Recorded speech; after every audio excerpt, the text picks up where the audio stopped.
Hey fam, Tanya here. Welcome to the channel. Today I just want to share with you these fig trees. I just purchased these fig trees from Lowe's. I've never grown figs before. As a matter of fact, I don't think I ever grown any fruits, just greens and tomatoes and stuff like that. And so I saw them. They looked good to me. If the price was $12.95, so $13 seemed reasonable. Every now and again I'll look into different people that are selling figs, and so $13 seemed reasonable for me. And it's in a 1 gallon fig pot. These are,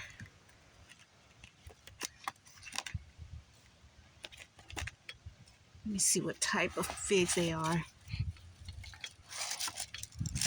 Okay, and it says full sun. These figs, best flavor from your garden. Cadota fig. Okay.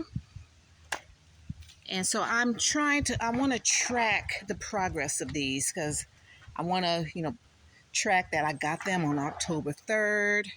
It's in the fall, 2025. And so I can see what I'm doing. Now, I looked at these leaves here.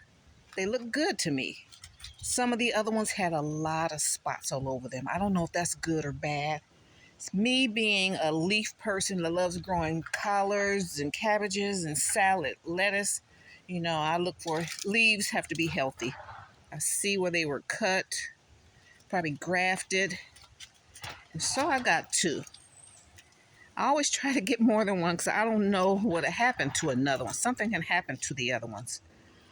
The other day, hubby's growing these blueberries, and a dog came, peed on them. I think it's a lot of acid in a dog urine, and then the next day everything just went dead.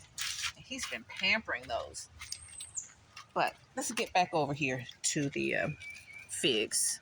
So it's saying, it says this is a wonderful fig, has violet fruit with rich, sweet magenta flesh, great for eating fresh, dried, or using jams or jellies.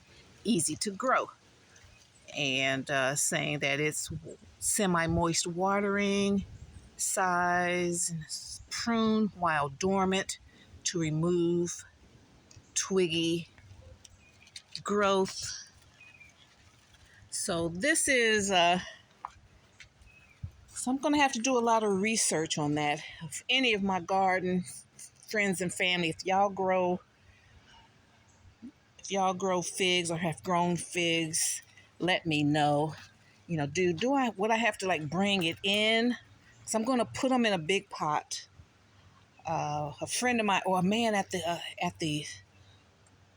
the garden center, was saying that he puts his in a big pot and they grow just fine. And keep their heavy feeders. So I'm gonna have to challenge myself.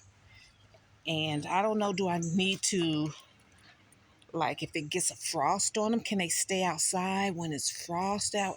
Do I need to bring them into the greenhouse? So I have a lot of questions. So this is going to be a good challenge. And this is the most I've ever spent on a plant. It's just $13. But I don't like killing any plants. So that's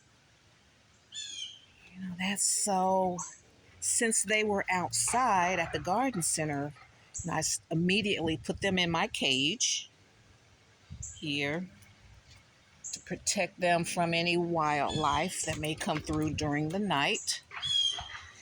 All right, so that's all that's going on here. Here's some cabbages. And my bell peppers are coming through. I have a big bell pepper over here. I need to get it. I have a few little cherry tomatoes that are red. banana peppers. Peppers are coming through. All right, so that's like what's new in the garden this week. I got some Morris Heading collards because they're like 45-day. I like cabbage collards. They really taste well. I really like them more than like regular collard greens now. So I like how they grow. They grow fast. They taste like cabbage. It's a hybrid. So it's cool. I like it. So you can cut and come again. I can